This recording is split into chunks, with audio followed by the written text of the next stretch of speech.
ओम शांति 12 नवंबर 2023 ईश्वरीय ज्ञान अव्यक्त मुरली रिवाइज डेट 22/3/96। हेडलाइन ब्राह्मण जीवन की पर्सनैलिटी सब प्रश्नों से पार सदा प्रसन्नचित्त रहना। आज सर्वप्राप्ति दाता बाप दादा अपने सर्वप्राप्ति स्वरूप बच्चों को देख रहे हैं। बाप दादा द्वारा प्राप्तियां तो बहुत हुई हैं, जिसका अगर वर्णन करो तो बहुत हैं, लेकिन लंबी लिस्ट बताने के बजाय यही वर्णन करते हो कि अप्राप्त नहीं कोई वस्तु इस ब्राह्मण जीवन में। तो बाप दादा देख रहे हैं कि प्राप्तियां तो बहुत हैं, लंबी लिस्ट है ना। तो जिसको सर्व प्राप्तियां हैं उसकी निशानी प्रत्यक्ष जीवन में क्या दिखाई देगी, वह जानते हो ना। सर्व प्राप्तियों की निशानी है सदा उसके चेहरे और चलन में प्रसन्नता की पर्सनैलिटी दिखाई देगी। पर्सनैलिटी ही किसी को भी आकर्षित करती है, तो सर्व प्राप्तियों की निशानी अप्रसन्नता की पर्सनैलिटी है, जिसको संतुष्ट भी कहते हैं। लेकिन आजकल चेहरे पर जो सदा प्रसन्नता की झलक देखने में आवे वह नहीं दिखाई देती। कभी प्रसन्नचित्त और कभी प्रश्नचित्त, दो प्रकार के हैं। एक हैं जरा सा परिस्थिति आई तो प्रश्नचित्त, क्यों, क्या, कैसे, कब, यह प्रश्नचित्त, और प्राप्ति स्वरूप सदा प्रसन्नचित्त होंगे। उसको कभी भी किसी भी बात में क्वेश्चन नहीं होगा, क्योंकि सर्व प्राप्तियों से संपन्न है। तो यह क्यों, क्या जो है वह हलचल है। जो संपन्न होता है उसमें हलचल नहीं होती है, जो खाली होता है उसमें हलचल होती है। तो अपने आप से पूछो कि मैं सदा प्रसन्नचित्त रहती व रहता हूँ? कभी कभी नहीं, सदा। 10 वर्ष वाले तो सदा होंगे या नहीं? हाँ नहीं करते, सोच रहे हैं। प्रसन्नता अगर कम होती है तो उसका कारण प्राप्ति कम, और प्राप्ति कम का कारण कोई न कोई इच्छा है। इच्छा का फाउंडेशन ईर्ष्या और अप्राप्ति है। बहुत सूक्ष्म इच्छाएं अप्राप्ति के तरफ खींच लेती हैं। फिर रायल रूप में यही कहते हैं कि मेरी इच्छा नहीं है, लेकिन हो जाए तो अच्छा है। लेकिन जहाँ अल्पकाल की इच्छा है वहाँ अच्छा हो नहीं सकता। तो चेक करो, चाहे ज्ञान के जीवन में, ज्ञान के रायल रूप की इच्छाएं, चाहे मोटे रूप की इच्छाएं, अभी देखा जाता है कि मोटे रूप की इच्छाएं समाप्त हुई हैं, लेकिन रायल इच्छाएं ज्ञान के बाद सूक्ष्म रूप में रही हुई हैं। वह चेक करो, क्योंकि बाप दादा अभी सभी बच्चों को बाप समान संपन्न संपूर्ण बनाने चाहते हैं। जिससे प्यार होता है उसके समान बनना कोई मुश्किल बात नहीं होती है। तो बाप दादा से सबका बहुत प्यार है। प्यार है, बहुत प्यार है, पक्का? तो प्यार के पीछे त्याग करना या परिवर्तन करना क्या बड़ी बात है? नहीं तो पूरा त्याग किया है।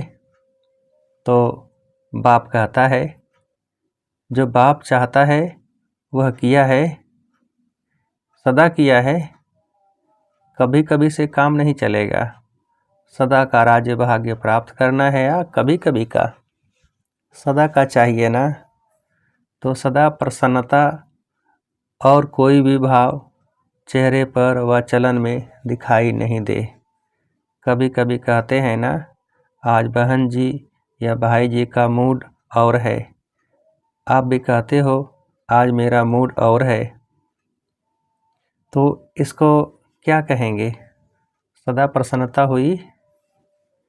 कई बच्चे प्रशंसा के आधार पर प्रसन्नता अनुभव करते हैं, लेकिन वह प्रसन्नता अल्पकाल की है। आज है, कुछ समय के बाद समाप्त हो जाएगी। तो यह भी चेक करो कि मेरी प्रसन्नता प्रशंसा के आधार पर तो नहीं है। जैसे आजकल मकान बनाते हैं ना, तो सीमेंट के साथ रेत की मात्रा ज़्यादा डाल देते हैं, मिक्स करते हैं।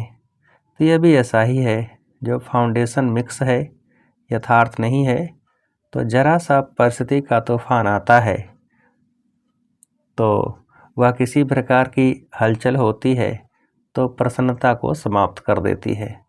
तो ऐसा फाउंडेशन तो नहीं है। बाप दादा ने पहले भी सुनाया है कि यह फिर से अंडरलाइन कर रहे हैं कि रायल रूप की इच्छा का स्वरूप नाम, मान और शान है।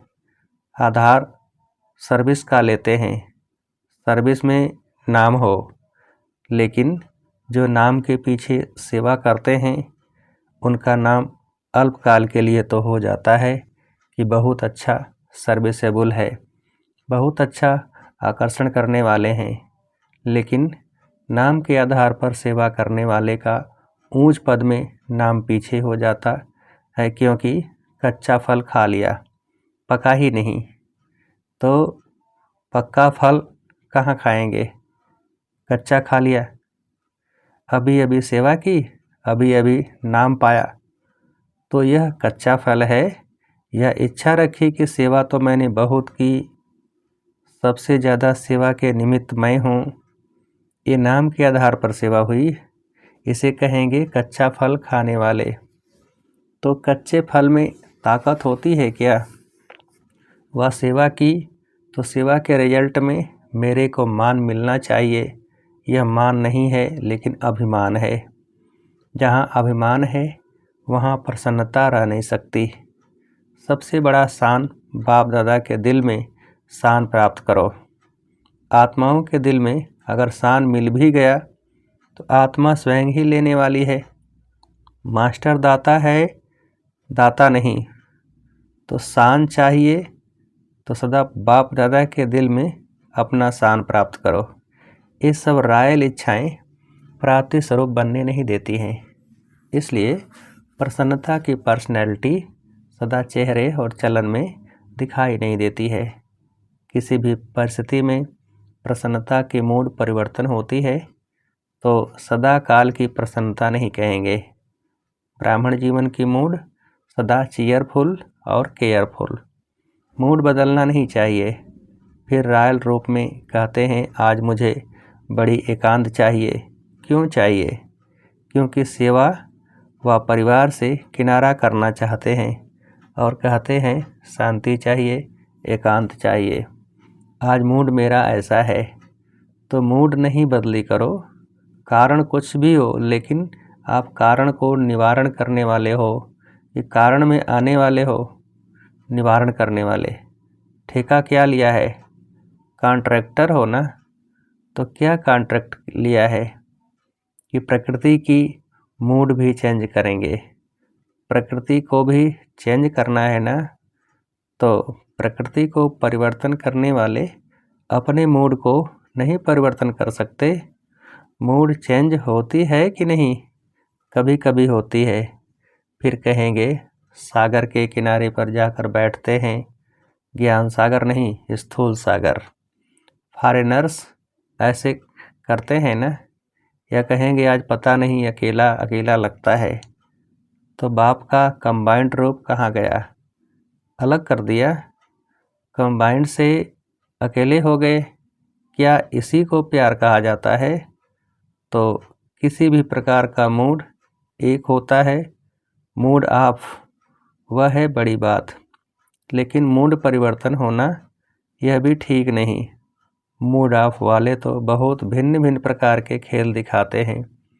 बाप दादा देखते हैं बड़ों को बहुत खेल दिखाते हैं, या अपने साथियों को बहुत खेल दिखाते हैं। ऐसा खेल नहीं करो, क्योंकि बाप दादा का सभी बच्चों से प्यार है। बाप दादा ये नहीं चाहता कि जो विशेष निमित्त हैं वह बाप समान बन जाए और बाकी बने या नहीं बने, नहीं, सबको समान बनाना ही है। यही बाप दादा का प्यार है। तो प्यार का रेस्पॉन्ड देने आता है कि नाज नखरे से रिटर्न करते हो। कभी नाज नखरे दिखाते और कभी समान बन के दिखाते हैं। अभी वह समय समाप्त हुआ।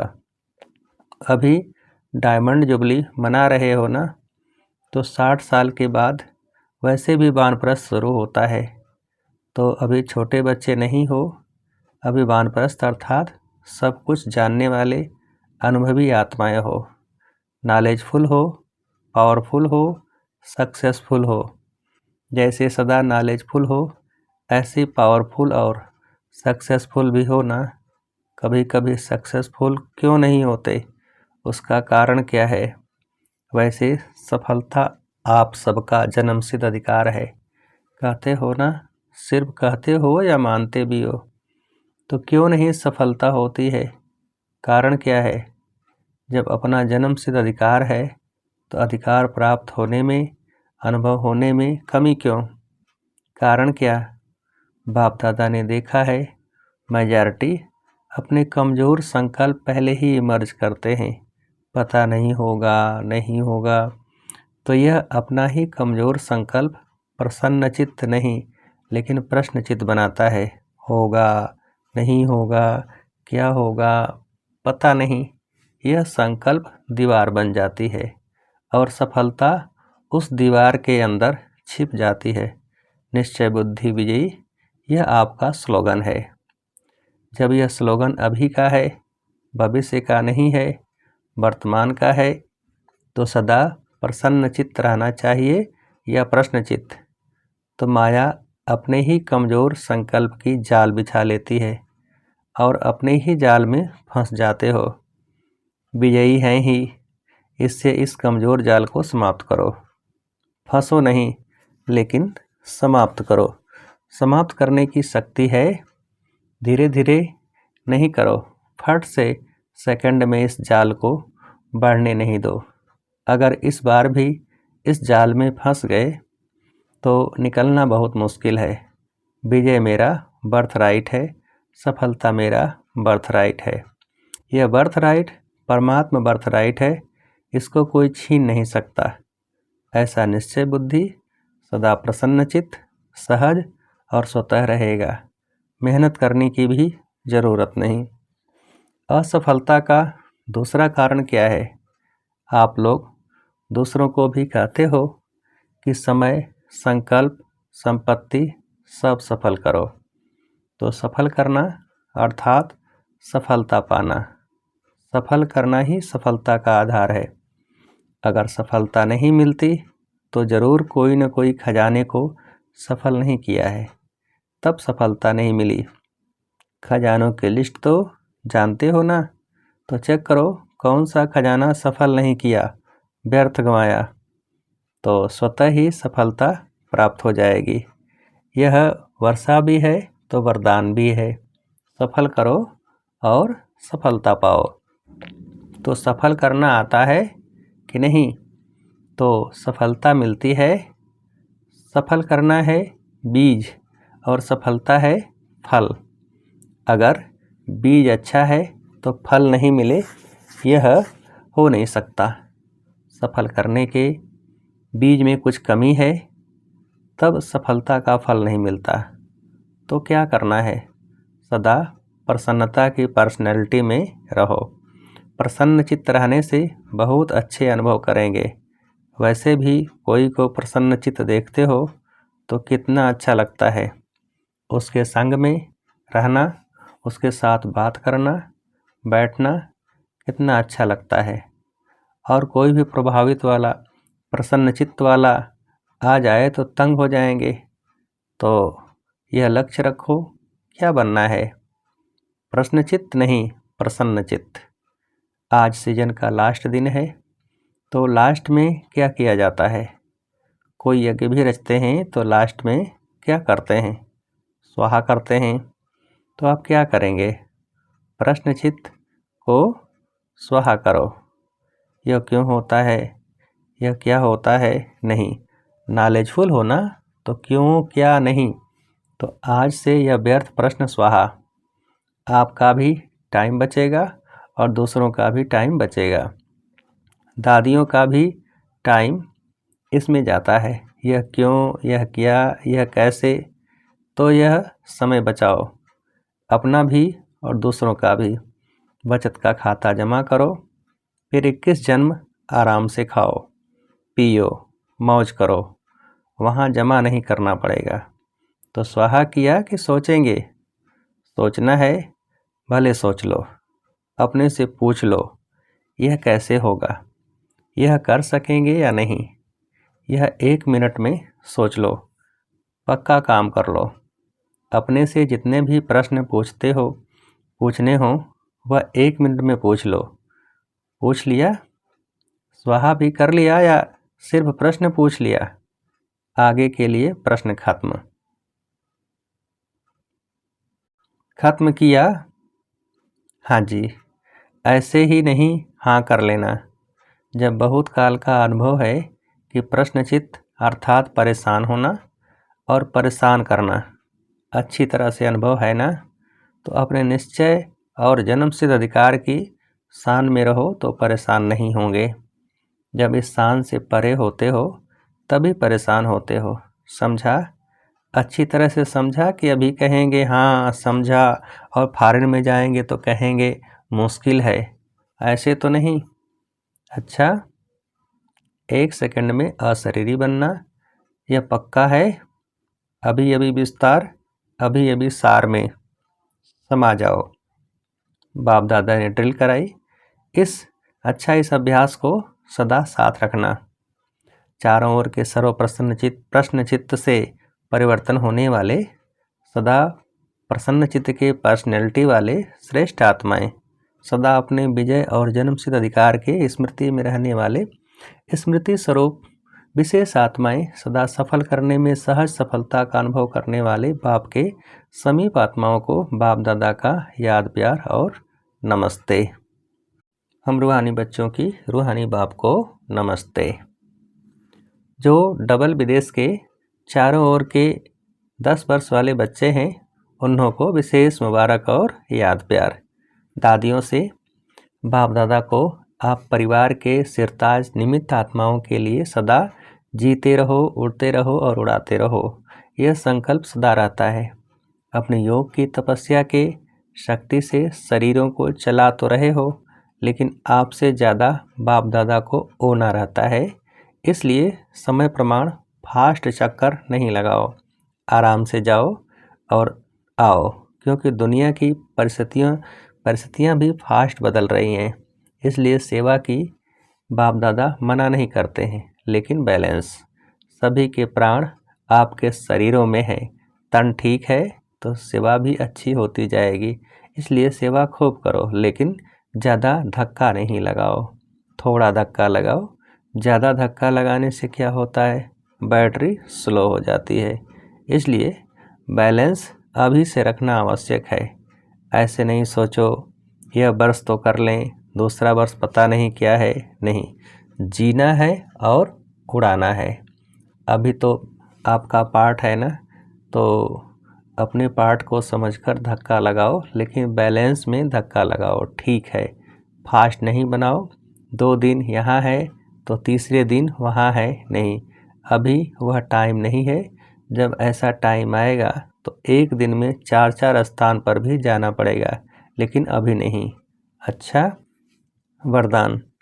दिव्य गुणों के आवाहन द्वारा सर्व अवगुणों की आहुति देने वाले संतुष्ट आत्मा भव।